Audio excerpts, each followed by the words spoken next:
Hey everyone! So, Capturing Christianity is a Christian apologetics channel here on YouTube. I've been considering making a response to one or a few of their videos for quite a while, but I just kind of never got around to it because I'm an idiot. He does quite a few of these kind of like refuting atheism type videos that I thought would be quite interesting to respond to, so that was originally my plan. Also, sorry, Kyra's having a drink in the background. You might be able to hear her, she's quite loud. Sorry about that. So like I say, yeah, he does quite a few like refuting atheism type videos. I thought they might be interesting to respond to, but then I looked at his channel today and this one video really caught my eye called, by the way, questions are not arguments. He actually raises some really interesting points in it about kind of like debating and just critiquing ideas in general and discussing things. And while I agree with some tiny bits of his points, I mostly have a lot that I disagree on, and so I kind of wanted to talk about this today. I thought it would make quite an interesting video. You guys will know I'm not exactly an experienced debater. Like, you know, in terms of face-to-face live debates, it's a skill that I just don't have. I suck at it. I've never been taught how to do it. I've never had anyone teach me how to do it. So it's all like quite a steep learning curve for me when I'm actually put in a face-to-face situation with someone. I do find it very difficult to hold my own. So it's a skill that I am trying to work on and develop. And as part of that, over the last few months, I've been making this like conscious effort to learn more about certain areas of philosophy and logic, but also just kind of debating and argument strategies in general, and arguing strategies, there we go, in general. And I don't know, I thought maybe responding to this video might stretch me a little bit. I don't know, maybe it's easy, obvious stuff to a lot of people, but I don't know, I just thought it was interesting, you know? Let's have a giggle. I also just want to preface this video by saying, unlike a lot of Christian channels I see and respond to, I don't actually think the guy running this channel is a bad guy. I think he has really good intentions. I think he means really well. He seems like a decent guy. So I'm going to be critiquing his arguments, but not him as a person, because that's a douchey thing to do, you know? Thanks for the burp, Kyra. Oh, my dog. I love her.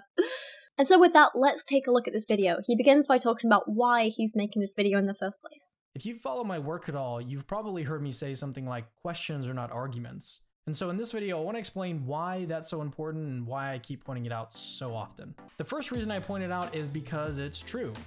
Asking the question, why does God allow so much suffering, is not an argument that God doesn't exist. And just for a little added clarity, when I say that questions are not arguments, I mean that this is like a generally true kind of statement. It's a truism. It applies when people ask questions like, who created God? Or why doesn't God heal amputees? Which, by the way, I've responded to both of those atheist arguments. You can check the link in the description for those. But these are just questions. They're not actually arguments. So first up, if we're gonna get picky about things and talk about like technicalities and like what does this mean and what does this mean, then yes, asking questions alone is not an argument, but they are a fundamental part of arguing and critiquing ideas and discussing new things. If I ask a person, for example, why do you allow animals to suffer so you can wear makeup? That in itself is not an argument for buying cruelty-free makeup products.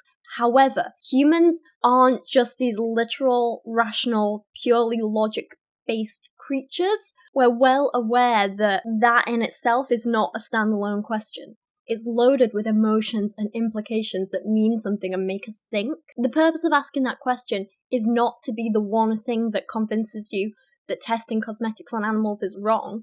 However, it's a starting point to encourage you to start questioning your current stances, your current ideas, your current motivations for things, your current actions. It's the fundamental basis of the Socratic Method of asking and answering questions to stimulate debate. So many of our actions in life are carried out without conscious thought, and we automatically do them because we've been taught that way or we've seen it that way for so long. A lot of our actions and things we do are based on traditions rather than us actually thinking through step by step why we personally do things. Not that that in itself is a bad thing. It definitely makes decision making quicker, it makes life simpler, it makes a lot of sense. But there are some cases where, for example, where it comes to makeup, I always just thought, oh, makeup, that's pretty, I'll wear that. I'll buy the prettiest thing I can find. I never thought about the process that goes into making makeup, that goes into testing it on animals. I never thought about any of that.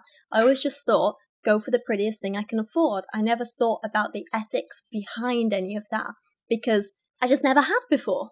And so it took someone actually asking me the question, why do you allow animals to suffer so you can wear makeup? It took that question being posed to me in some form or another for me to actually start examining my motivations and my actions. The question in itself didn't persuade me, but it did lead me to look at the information which eventually persuaded me of the idea that my appearance is not more important than an animal's well-being. And therefore, I now only buy cruelty-free makeup. Without asking that question, I might never have got there, because that question is what prompted me to look and examine my own actions and rethink my own actions and motivations. Does that make sense? I hope I'm not being too repetitive. I'm just trying to kind of get this point across. It's the same with the God and suffering question. That in itself is not an argument, but it is a casual, easy way of prompting someone to question the things that they've just been told, the stuff that they've been taught, the stuff that they think they know about God and suffering and life in general. It's loaded with a number of implications. For example, it's not just saying, why does God allow suffering? It's getting the person to think about, well, is there suffering in the world? Or what is the suffering in the world? How much suffering is there? It causes them to examine the statement about God being benevolent. If he is benevolent, then why does he allow it to happen? If he isn't benevolent, then what else is he lacking? What else is the Bible lying about? Maybe the Bible's not infallible.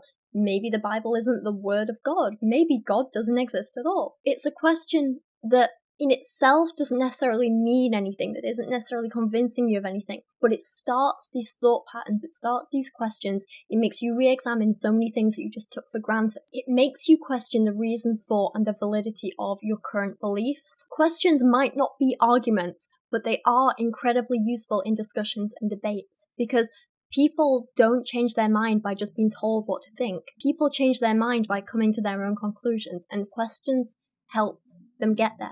And importantly, it's arguments that give us genuine reasons to change or update our beliefs, not questions. And I disagree with this, and this is what I was just saying.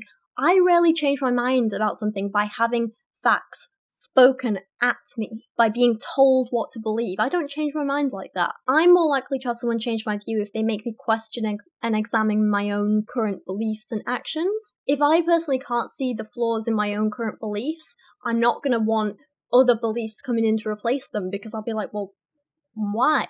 You're not going to be able to convince me that an alternative is better until I've started to question myself why my current beliefs might not be as perfect as I thought they were. I think this whole idea of arguments convince us to change our beliefs, not questions.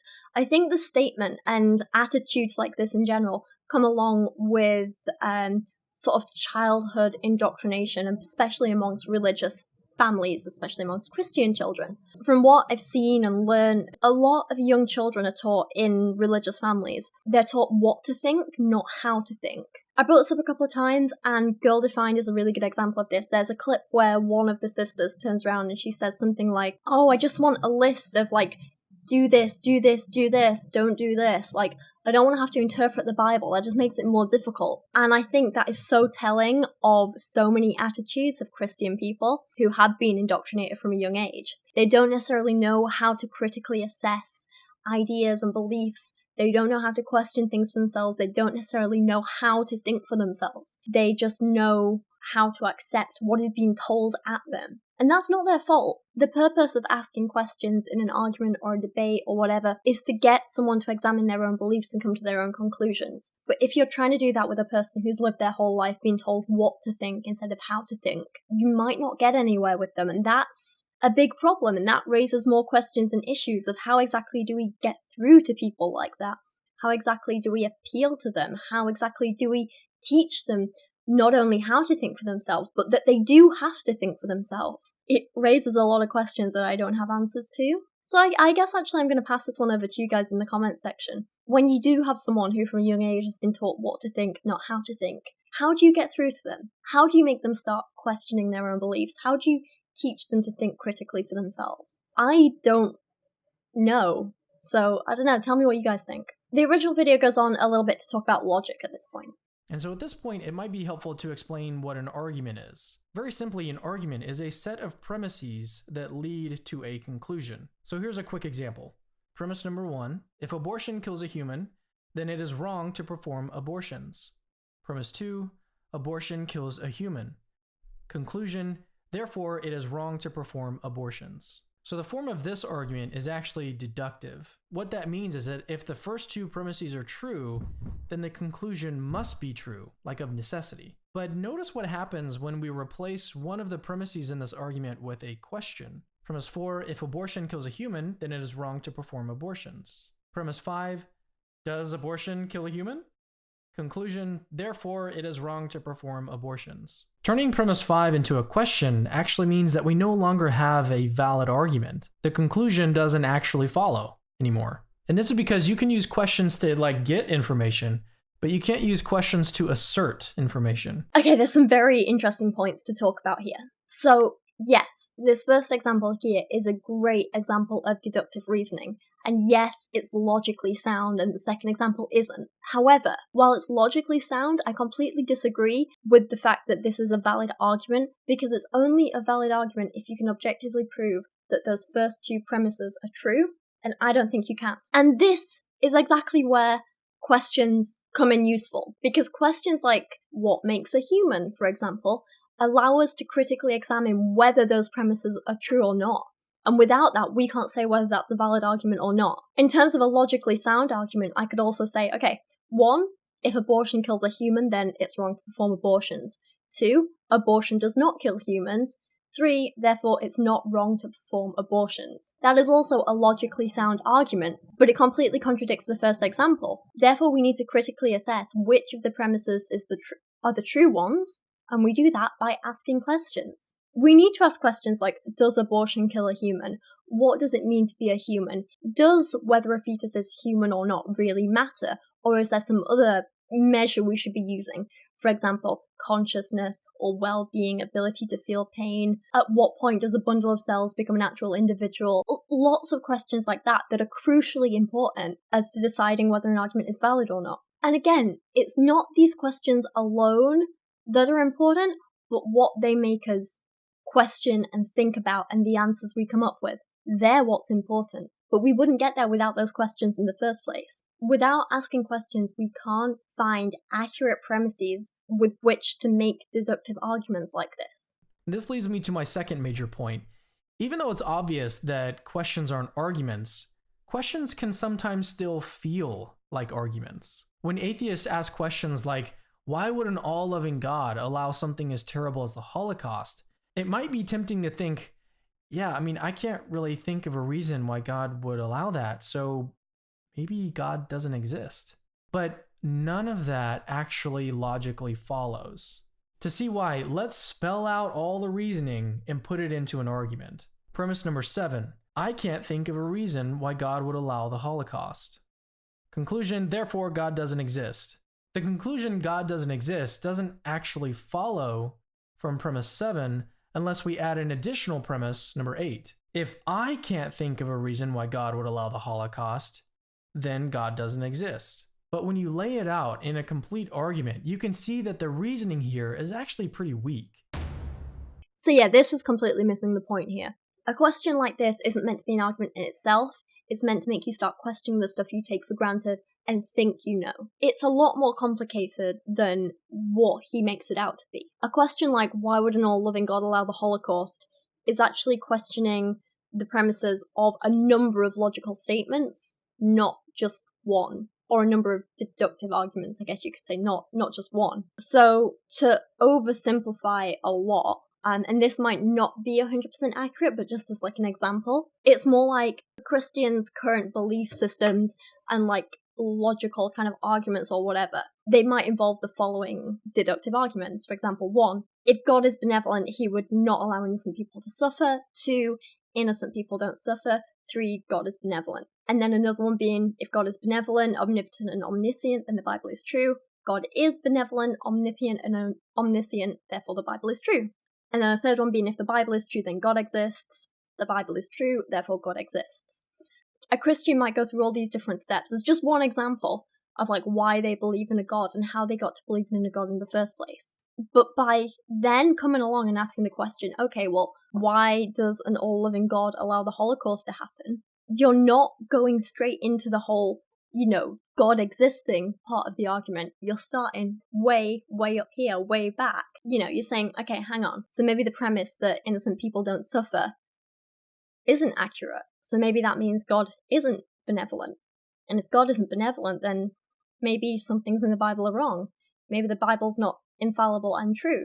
And if the Bible's not infallible and true, then how do we know God exists? The whole process is a lot more complex than Capturing Christianity makes it out to be. And I'm not sure if that's done out of ignorance or dishonesty, but either way, it needs to be critiqued. And perhaps someone who's a lot more well-versed in this kind of stuff than me could do it better, but as like a complete layperson, even I can see the flaws in his argument. He goes on with this. The fact that you personally, can't see a reason doesn't mean that God doesn't exist. That'd be like saying that amateur chess players could rationally infer that the chess grandmaster is incompetent because they can't make sense of some of his moves. I mean, that is completely intellectually irresponsible. And to some extent, I agree here. Not every individual needs to be able to understand and explain why every single premise is true. Just because you personally can't explain something doesn't mean it's not true or it doesn't exist or whatever. I don't know how a car works, but I know it works because, I see them driving outside my window right now. But the thing is, I don't need to know how a car works because there are plenty of other people who do. And it's been proven that they work and they go and they move. We have objective evidence of cars moving and working and how they work. So arguments about cars don't just have to rely on me personally. And it's kind of the same when it comes to every other argument. They don't just rely on one person's knowledge. Science, logic, philosophy don't ever just rely on one person.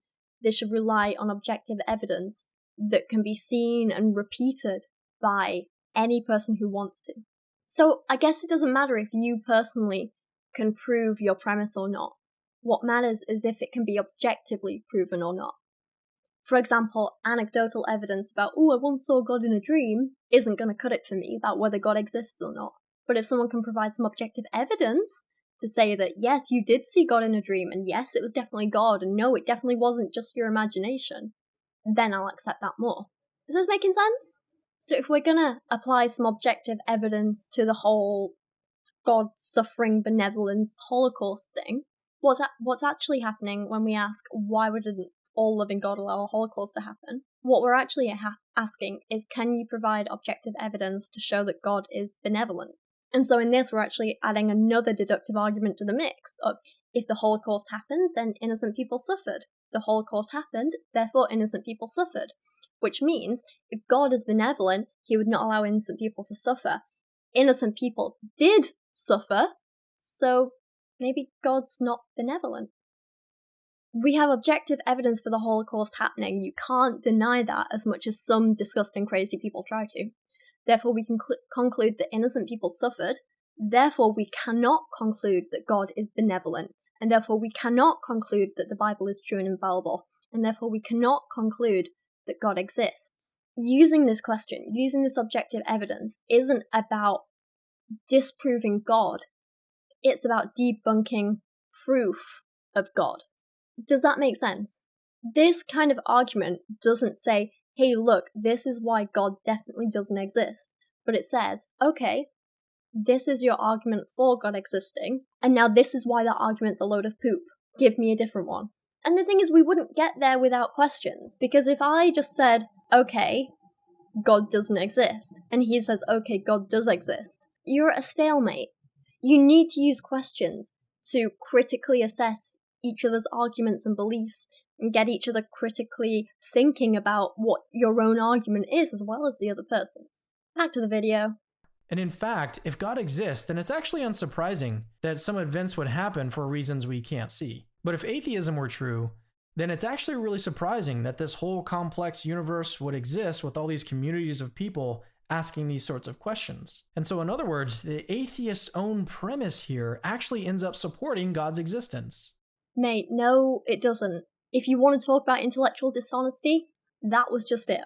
So I want to switch gears here and talk about how feelings can bypass our reasoning. When someone asks us why God would allow something as terrible as the Holocaust, even though that's not necessarily a rational conclusion to jump to, it can still feel like God doesn't exist. But why is that? On a related note, advertisers have long known that emotions play a real big central role in getting people to buy their products. The reason they do this is because they want you to feel an emotional connection to the product. What they're doing is playing on your emotions, hoping that you'll bypass and jump over all of the necessary steps and just go directly to the conclusion that I should buy this truck. And so in other words, you aren't being sold on a rational argument, you're being sold on your own feelings.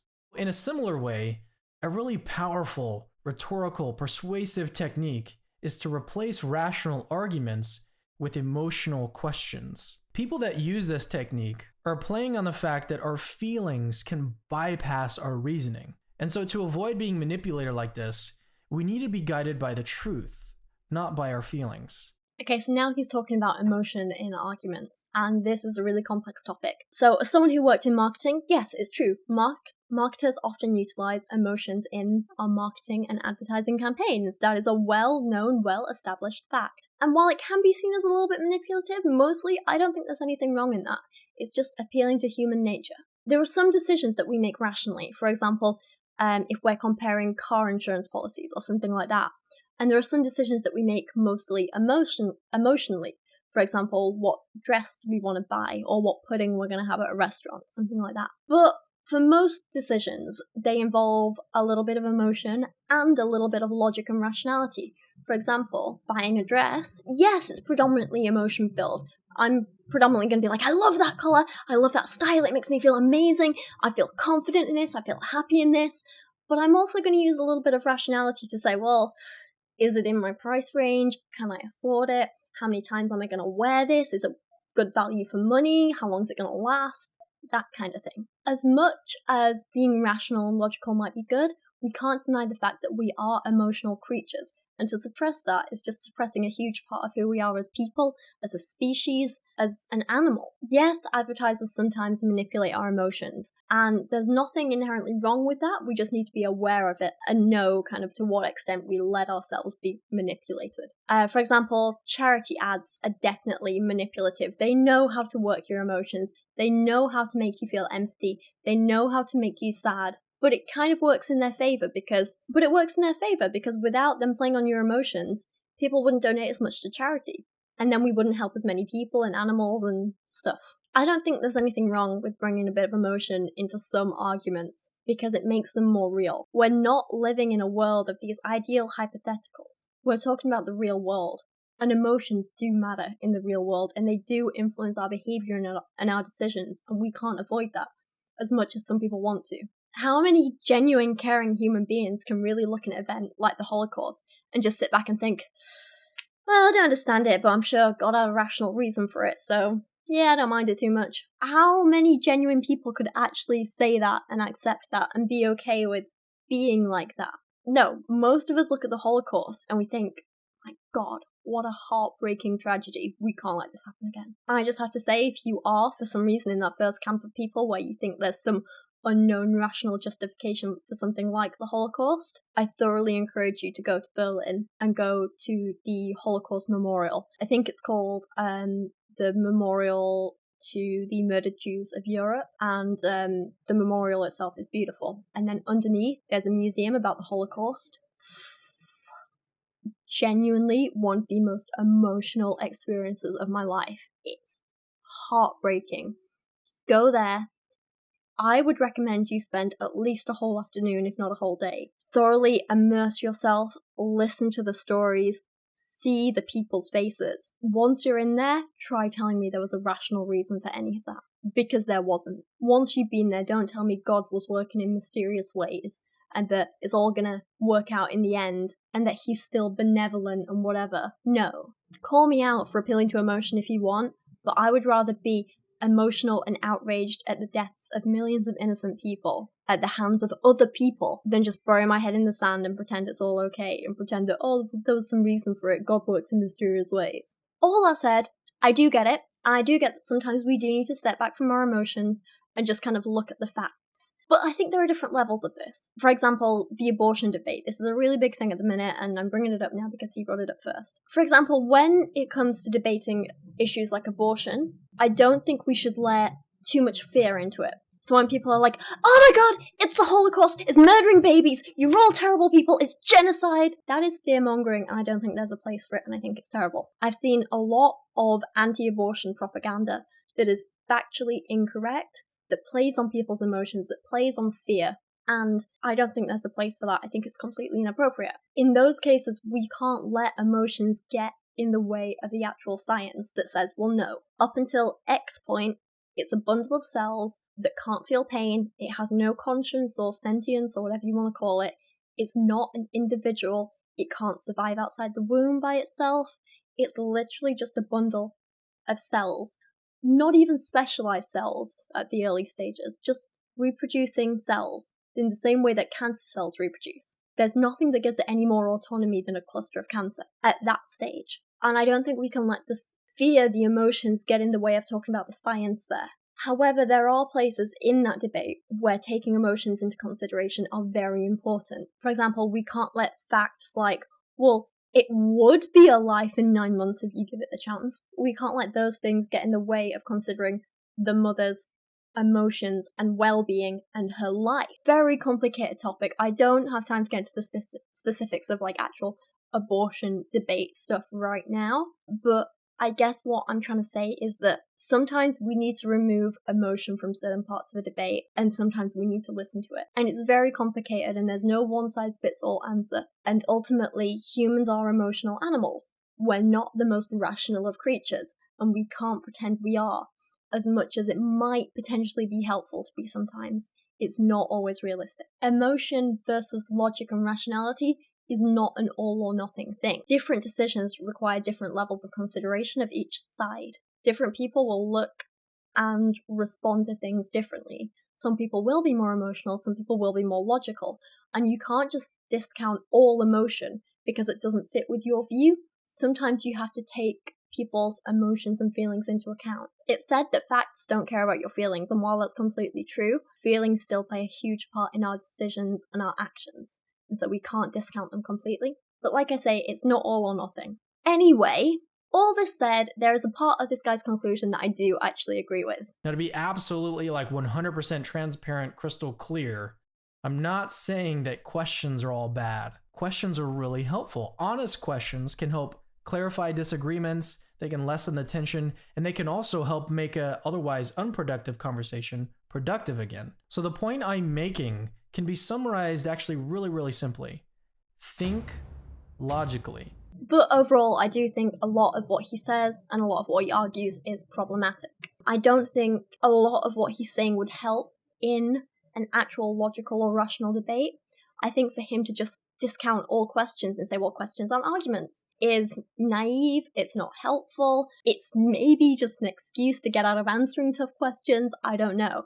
But ultimately, I think it's a real shame. And while questions may not be arguments, they are still an invaluable resource in arguments. They help us critically assess the validity of every single argument, and without them we would be screwed. So don't discount questions. Yeah, that's kind of all I have to say. I don't know, please let me know your thoughts on this topic. I'm sure there are plenty of you out there who are way more well-versed in these kind of topics and language and logic-y, discussion-y things than me.